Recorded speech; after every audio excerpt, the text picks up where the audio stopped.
Hello, everyone, and welcome to the third episode of Season 2 of Kicking It Classic with JCD. This is episode 9 in our series. I am your host, John JCD DiMaselli. You can check me out on Twitter at NYC1219. As always, we are part of the PWP Nation Network. You can check out pwpnation.com for loads of great articles and news. You could follow PWP Nation on Twitter at PWP Nation, as well as on Facebook at facebook.com/PWP Nation. You could follow the show, Kicking It Classic with JCD, on Twitter at KITCWJCD. Excuse me. You could follow the show on Facebook, facebook.com/Kicking It Classic with JCD. And you could email us at kickingitclassicwithjcd@yahoo.com. Okay, so now that the bills are paid, again, welcome everyone. Again, this is our second season, our third episode of season 2, and 9th overall. And I promise this week will not be a mini episode. Last week's show, the CM Punk episode, only about 9.5 minutes. I didn't have my full head into the episode. I apologize for that. I had 1,000,001 things going on and still needed to crank the episode out. I promise this week will be a full episode and not a mini one. And I thank you again for your support. I thank you for listening to the show, whether you listen to it as soon as the episode debuts or you've gone back on one of our many channels, Apple Podcasts, Spotify, Speaker, Google, or any other way you listen to your podcast and have listened. Again, I say thank you. So for this week's episode, we're going to look at a superstar who, man, if there's ever a label of controversial and drama and just so many weird and unfortunate and uncontrollable backstage circumstances involved in the presentation of this character and his run and then a brief ending of the run, it is the talent known as Mohamed Hassan.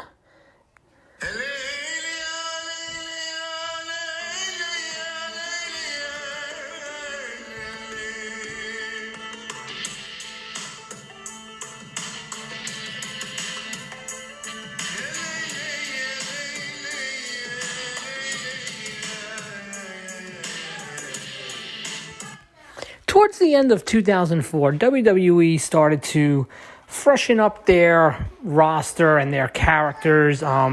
There was Randy Orton's turn. There was the turn of Edge. Chris Benoit was changing his position. Batista was starting to change his position. And Raw was kind of in a state of flux. John Cena and Kurt Angle were not there yet. And you still had some new characters like your Snitskys.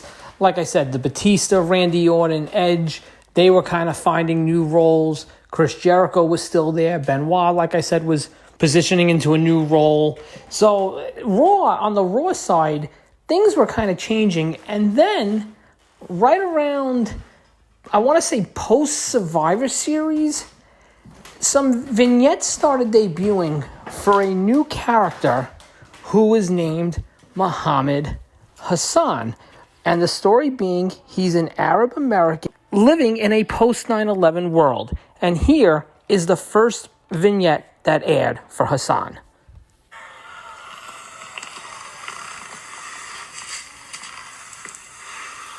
Hello, my name is Mohamed Hassan. I am an Arab American. I grew up right here in America. But since 9/11, you people tend to generalize or stereotype people like me. But I implore you, please don't confuse me with acts of terrorism here in America and around the world. I am asking you people to please just give me the opportunity to represent you in the WWE. Thank you. So the first promo comes off like he wants to attempt to be a babyface, but everybody could see where this character was eventually going. And as the weeks would go on, the promos would take that turn as about how he felt he was being lumped in with other quote-unquote Arab Americans who took place with terrorist acts and stuff like that. And his anger. And it continued to grow through the series of the vignettes that eventually led to his debut.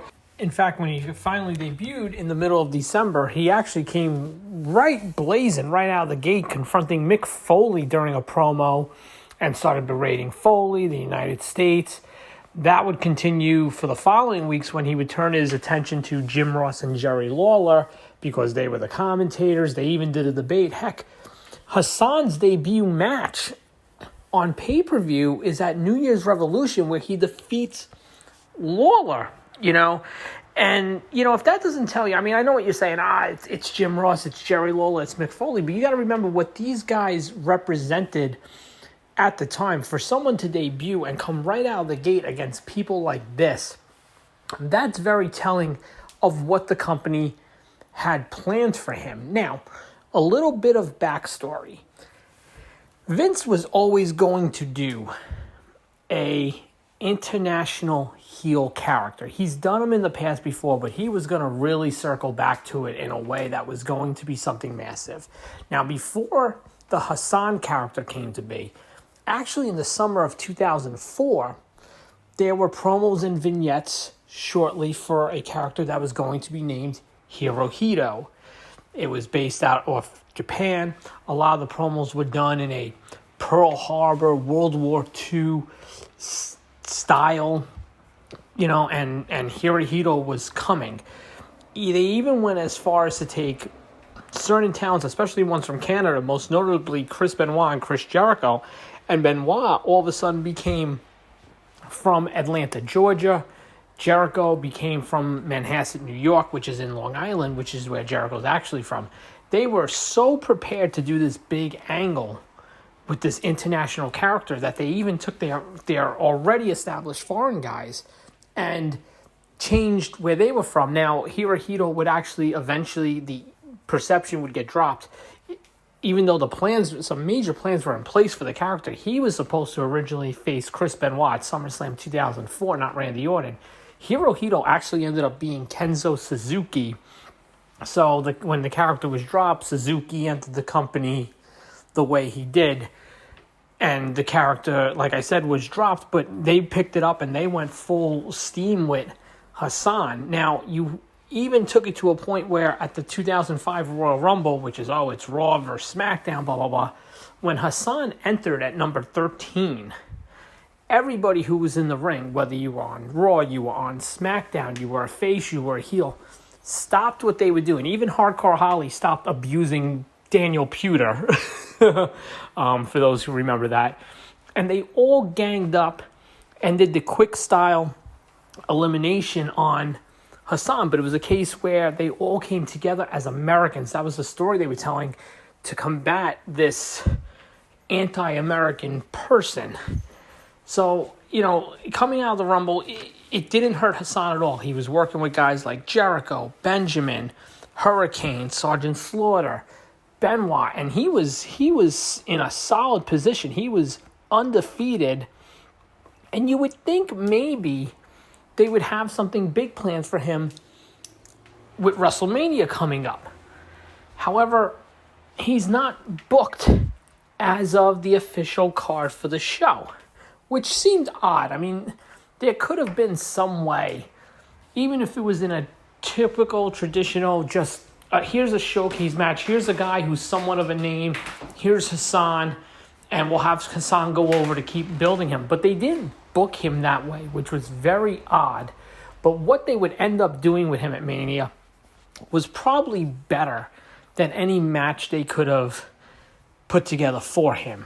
They would actually have Eugene make an appearance pretty early on in the show, and halfway through his appearance, Hassan and Davari would come out and interrupt Eugene and berate him and even mention, how is it that he is on WrestleMania, meaning Eugene and Hassan didn't have a match. They would then start to beat down Eugene until Hulk Hogan would come to rescue Eugene. Now, while, yes, it's more about Hogan rescuing Eugene, let's not discount the fact that Hassan worked a spot at WrestleMania with Hulk Hogan.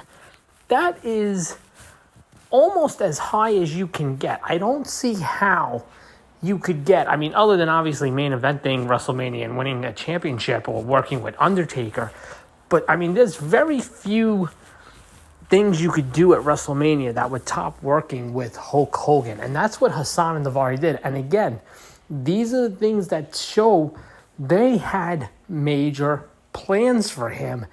And they were going to take place even right after WrestleMania. Because right after WrestleMania, coming off the rub from Hogan, they would start a feud with Shawn Michaels, which would lead to several matches, and then Davari interfering, and then Shawn Michaels would finally snap and ask then Raw General Manager Eric Bischoff for a handicap match against Hassan and Davari.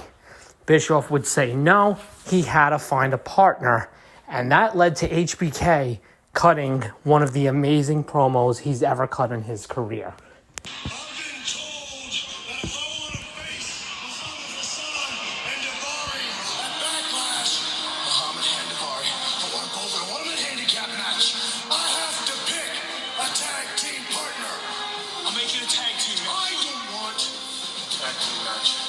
Partner, no match.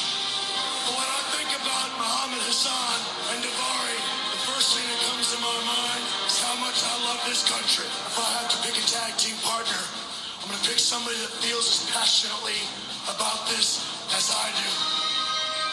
Here I am, on my knees, asking you for one favor.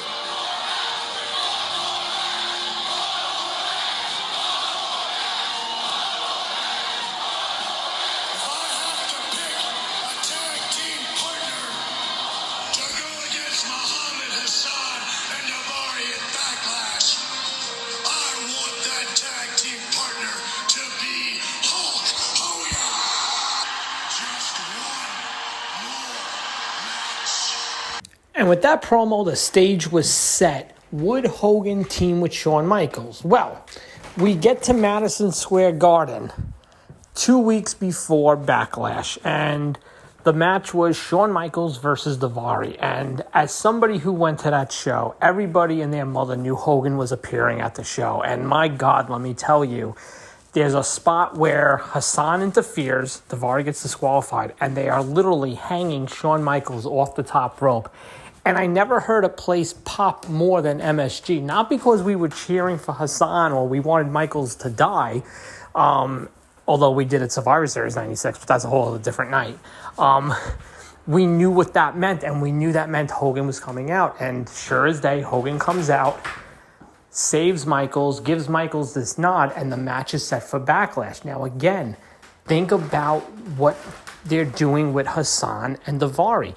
You've got Hassan and Davari at the co-main event of Backlash facing Shawn Michaels and Hulk Hogan. That is major. And yes, they lost the tag match. Davari ate the pin. Hassan was protected. Hassan was able to cut promos on Davari for taking the loss. But again, it did nothing to hurt Hassan's character or momentum, and it would just continue to keep going post-Backlash. And he would start a feud with then Intercontinental Champion Shelton Benjamin, and he would have a couple of matches, and he would win by count out or whatever, and he kept claiming he got screwed over and all that, to the point where they even brought in Stone Cold Steve Austin to officiate a Hassan Benjamin Intercontinental title match on Raw, with the caveat being that, imagine Austin having to raise Hassan's hand winning the Intercontinental Championship. Well, halfway through the match, right square in front of the referee, Austin punches Hassan. And therefore, Hassan beats Benjamin by DQ, stays undefeated but doesn't win the title. But again, Hassan getting a major rub from a guy like Austin just shows what the company had in store for him. It was crazy. He would actually get a match against Batista for the world title, in which he would actually again win, I want to say by either count out or DQ, but again, he was still undefeated but didn't win a title.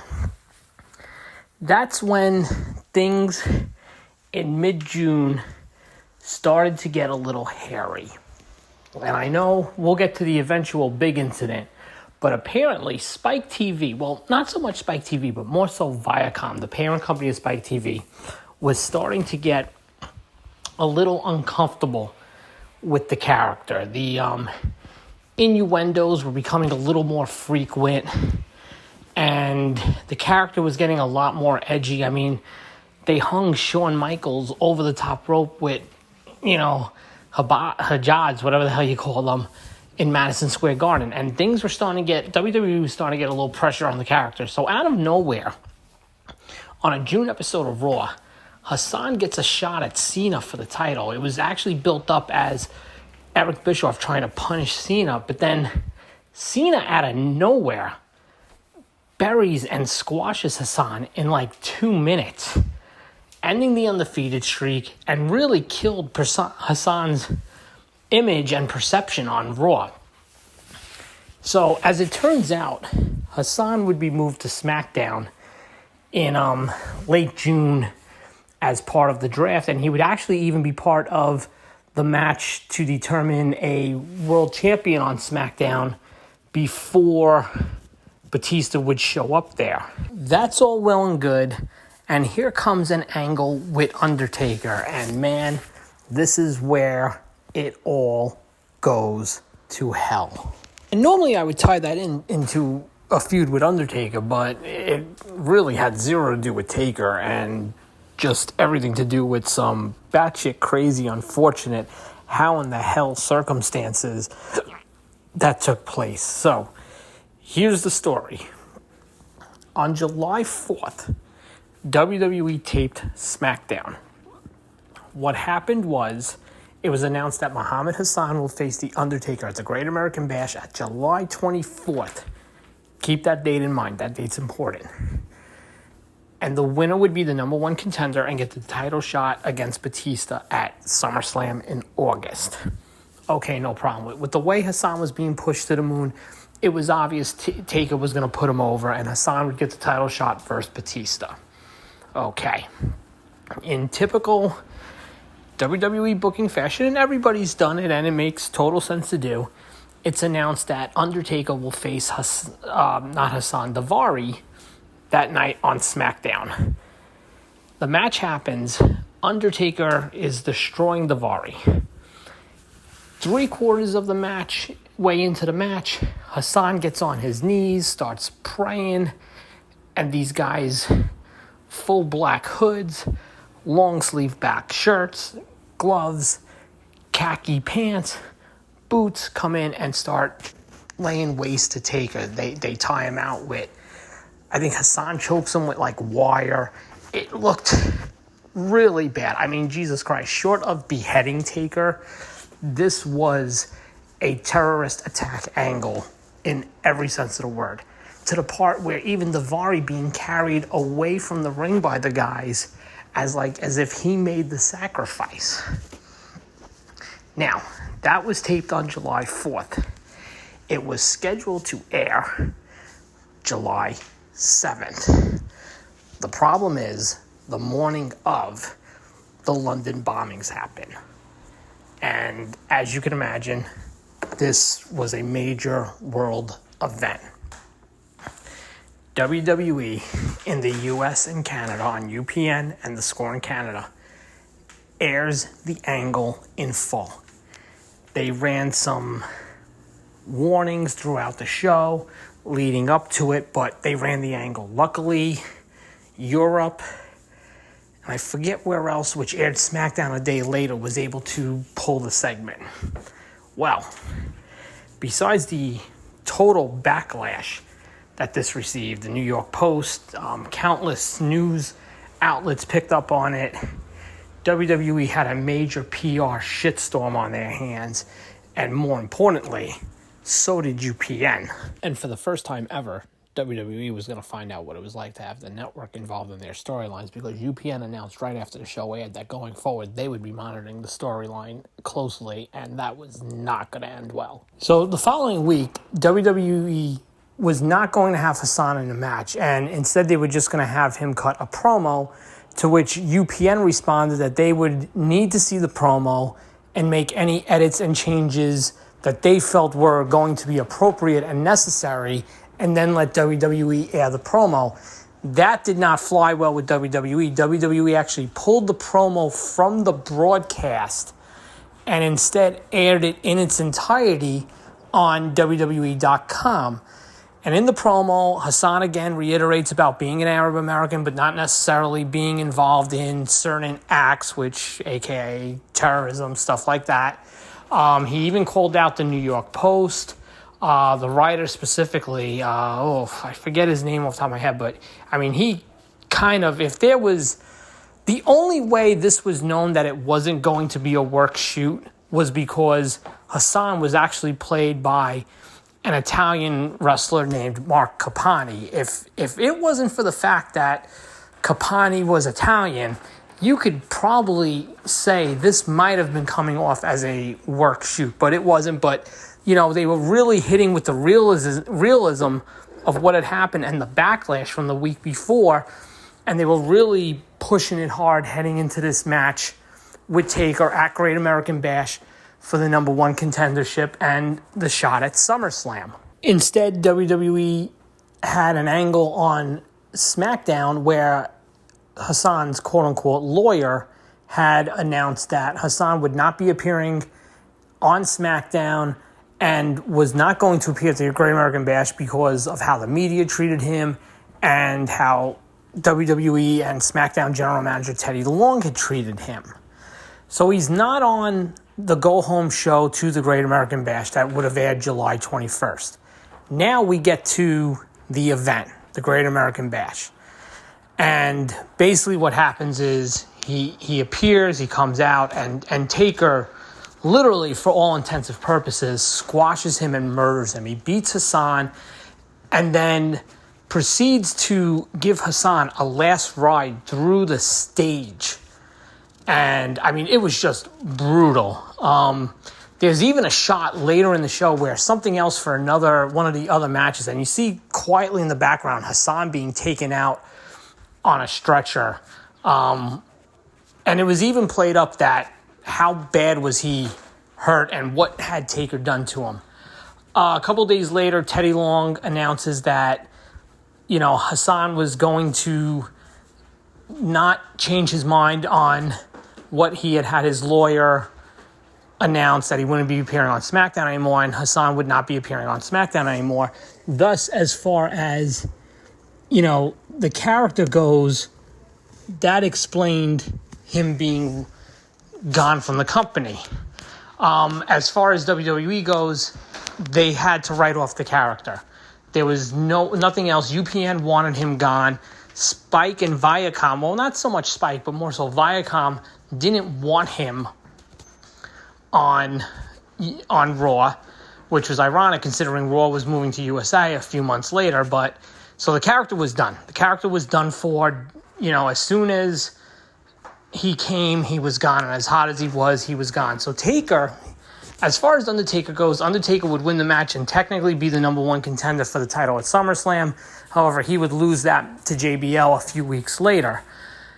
As far as what the plans were for Hassan, before all the controversy, and you got to feel for the guy in the sense that, and even WWE in the sense of, this was not, they had no clue. You know, the angle was shot and then the bombing happened. Like, this is not, you know, this wasn't something that WWE did out of bad taste. Okay, maybe airing the angle, you know, the way they did and as extreme as they did might have been their mistake. You know, they tried their best to put the warnings and all that stuff, but, you know, it just wasn't good enough. The character was done. As far as what was supposed to happen, Hassan was supposed to defeat Undertaker at WrestleMania. I mean, not at WrestleMania, at the Great American Bash. And then beat Batista at SummerSlam and win the title. And then who knows where, you know, Hassan would have went from there. But Hassan was going to be, and it would have made Hassan the youngest world champion in history, actually eclipsing Randy Orton from a year earlier. So this is what you had going on, and it just completely had to get blown up. Hassan has made some occasional appearances for some indie promotions back in 2018, but for the most part, he's a school principal and pretty much, you know, is one of those guys that could have been a huge star. I mean, look at who he worked with in just a course of, forget about a few months, a few weeks. He did segments in the course of, I'd say about 6 weeks. He did segments with Hulk Hogan, Shawn Michaels, Stone Cold Steve Austin. The only guy missing from the list, if he wasn't such a selfish prick, would have been Dwayne. And, God knows what I would have paid to have seen Dwayne put in a modified camel clutch. But needless to say, it sucks what happens to the guy. It's one of those damn what could have been stories from WWE and all that. But, circumstances and life sometimes throw you a bad curve, and you got to deal with what you can, and it's unfortunate. Now, as far as Davari goes, Davari would show up a few months later to be Kurt Angle's advisor. And let me tell you something. When Davari returns, I got to tell you, that music hits. And the place goes, it was on a Raw. It was on the main event of a Raw. And I got to tell you, for all intents and purposes, the place went nuts thinking, oh my God, was Hassan back? And then Davari came out and it was a little bit of a letdown. But, that's life, I guess. This has been episode number 8, season 2, episode 2 of Kicking a Classic with JCD. Again, I am your host, John JCD DiMaselli. Thank you for listening. Next episode, we'll be looking at the antics and domino effect of Shawn Michaels at WrestleMania 13. And it's amazing what some minor knee surgery and a lost smile, the damage that caused. Again, I am your host, John JCD DiMaselli. I apologize for the episode coming up late. We had some scheduling and some technical difficulties.